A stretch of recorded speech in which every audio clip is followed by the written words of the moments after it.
Assalamualaikum, selamat pagi. Untuk kelas Bahasa Melayu hari ini, cikgu akan jawab tentang cara menulis perenggan. Sebelum kita mulakan topik yang baru, cikgu ingin bincangkan dahulu jawapan kepada tugasan yang lepas, iaitu latihan dalam buku aktiviti muka surat 11, lengkapkan petikan dengan kata ganti nama yang sesuai. Kita tengok sama-sama jawapan yang betul. Alia dan Azim ke kolam ikan datuknya. Mereka kagum akan kejayaan datuk. Wah, banyaknya ikan di dalam kolam ini, kata Alia. Ayah memberitahu kami datuk akan membina 4 kolam lagi, kata Azim. Betul kata ayah kamu. Datuk hendak menambah kolam ikan lagi kerana ikan-ikan yang ada tidak dapat menampung permintaan yang tinggi, terang datuk. Di manakah datuk akan membina kolam baharu? Tanya Alia pula. Datuk akan membina kolam baharu di sana, iaitu bersebelahan dengan kolam ikan keli. Apakah pendapat kamu? Tanya datuk sambil menunjuk ke arah tanah lapang.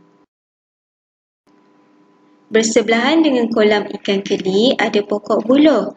Pada pendapat saya, datuk mesti menebang pokok buluh itu kerana daun-daunnya akan gugur ke dalam kolam yang datuk bina nanti. Jelas Azim. Betul kata kamu Azim, kata datuk. Bagus idea abang itu. Walaupun kita tidak boleh menyumbangkan tenaga, tetapi kita dapat memberikan idea, balas Alia. Datuk tersenyum melihat gelagat Azim dan Alia. Sekarang kita akan belajar cara untuk menulis perenggan. Sebelum kita belajar cara untuk menulis perenggan, kita tengok dulu apa itu perenggan. Seperti yang boleh nampak di sini, ini ada huruf S. Huruf S ini merujuk kepada huruf atau abjad. Ini ialah satu huruf saja, kita panggil huruf. Kalau kita gabungkan huruf, kita gabungkan banyak huruf dan kita membentuk satu perkataan. Yang S tadi ialah huruf, semua ialah satu perkataan. Jika kita gabungkan banyak perkataan, ini dipanggil sebagai ayat. Kalau awak tengok di sini, pada contoh yang cikgu beri, semua anggota keluarga Nabila berkumpul di ruang tamu. Ada tanda titik. Macam mana awak nak kenal pasti yang mana ayat? Awak boleh tengok yang mana dia ada tanda titik, maksudnya itu merujuk kepada satu ayat. Kalau dia mula dengan huruf besar dan berakhir dengan tanda titik, itu dipanggil sebagai satu ayat. Kalau kita tengok contoh seterusnya, semua anggota keluarga Nabila berkumpul di ruang tamu. Mereka menonton tayangan video semasa di Kem Bestari. Ini ialah perenggan. Ini kita panggil sebagai perenggan, iaitu dia merupakan gabungan beberapa ayat. Kalau kita tengok contoh yang cikgu bagi, dekat sini dia ada, kalau kita tengok semua anggota keluarga Nabila berkumpul di ruang tamu. Tanda titik. Maksudnya daripada sini, semua anggota keluarga Nabila berkumpul di ruang tamu, tanda titik, ini ialah satu ayat. Dan kita sambung tulis. Mereka menonton tayangan video semasa di Kem Bestari, ini ialah 2 ayat. Ayat yang kedua. Maksudnya dalam satu perenggan contoh yang cikgu beri, terdapat 2 ayat di sini. Macam mana kita nak tahu 2 ayat?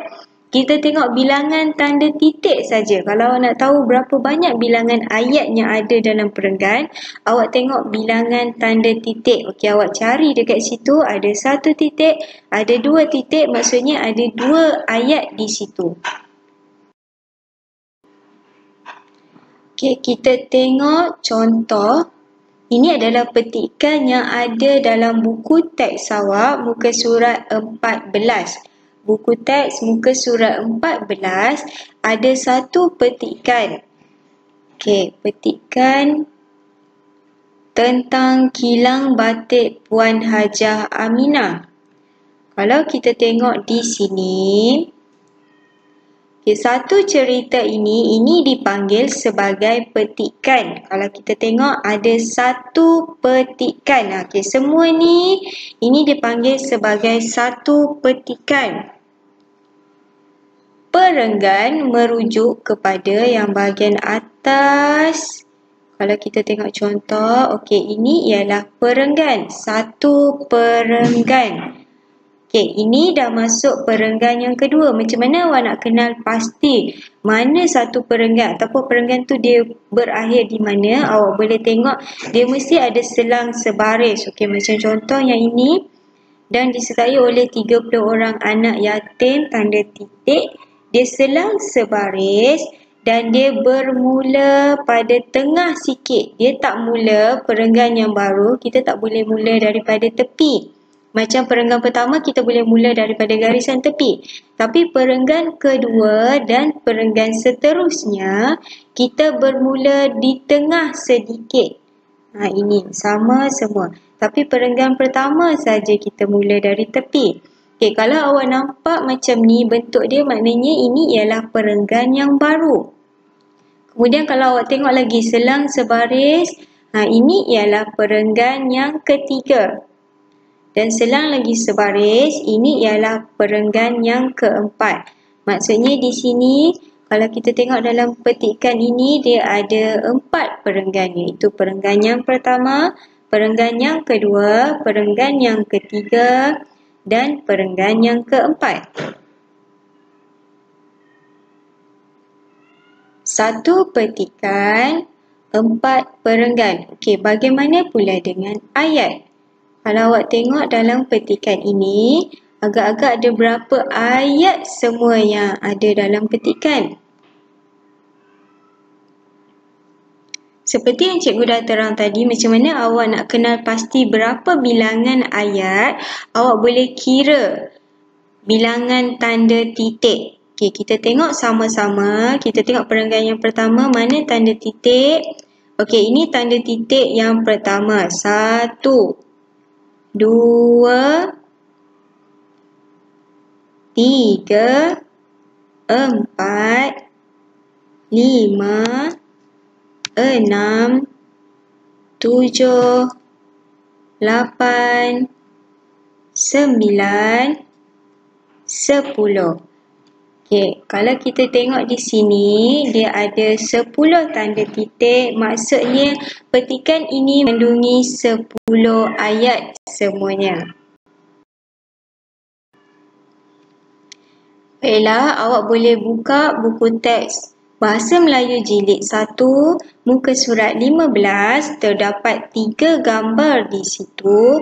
Okey, ini ialah gambar yang pertama, iaitu ada gambar sebuah keluarga di tengah tengok televisyen. Okey, ini perenggan yang diberi berdasarkan gambar yang diberi. Okey, ini contoh yang ada dalam buku teks awak. Semua anggota keluarga Nabila berkumpul di ruang tamu. Mereka menonton tayangan video semasa di Kem Bestari. Okay, ini satu perenggan. Terdapat 2 ayat di sini sebab dia ada 2 tanda titik. Baiklah, kita tengok gambar yang kedua dalam buku teks awak. Ada gambar 2 orang dewasa, iaitu seorang lelaki dewasa, seorang perempuan dewasa dan beberapa kanak-kanak. Okey, perkataan yang diberi ialah membantu datuk dan nenek mengedarkan minuman, melayan anak-anak yatim. Okey, di sini macam mana awak nak bina ayat berdasarkan gambar dan perkataan yang diberi. Seperti kelas yang lepas, cikgu dah ajar macam mana cara untuk awak bina ayat, iaitu mesti ada siapa, apa yang dibuat, di mana. Kalau kita tengok dalam gambar ni, perkataan yang mula-mula tu membantu datuk dan nenek, kita boleh ambil di sini. Okey, seorang perempuan, seorang budak lelaki. Okey, mungkin kita boleh letak nama dia siapa dengan mungkin abang dia. Membantu datuk dan nenek di mana kita boleh letak. Kalau awak tengok contoh yang cikgu dah beri, okey, contoh perenggan yang cikgu dah beri. Nabila dan abangnya membantu datuk dan nenek di kem bestari. Mereka mengedarkan minuman di meja makan. Mereka gembira dapat melayan anak-anak yatim di kem bestari.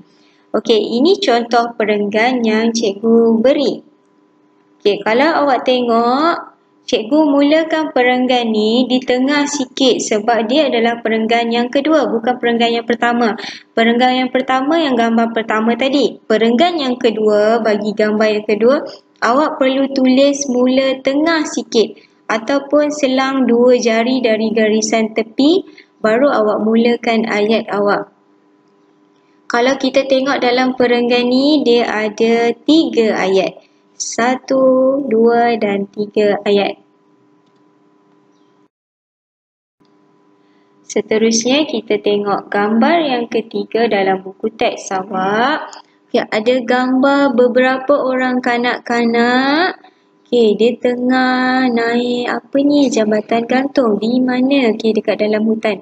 Kalau kita tengok perkataan yang diberi ialah meniti jambatan gantung, berasa gayat, memegang tali jambatan dengan kuatnya, pengalaman yang berharga. Di sini awak perlu bina beberapa ayat. Okey, awak boleh letak siapa yang meniti jambatan gantung? Di mana dia meniti jambatan gantung? Okey, titik. Lepas tu awak boleh mula ayat yang kedua, awak boleh ambil yang ini. Okey, siapa yang berasa gayat? Siapa yang memegang tali jambatan dengan kuatnya? Kalau kita tengok contoh perenggan yang cikgu beri, Nabila dan anak-anak yatim meniti jambatan gantung di dalam hutan.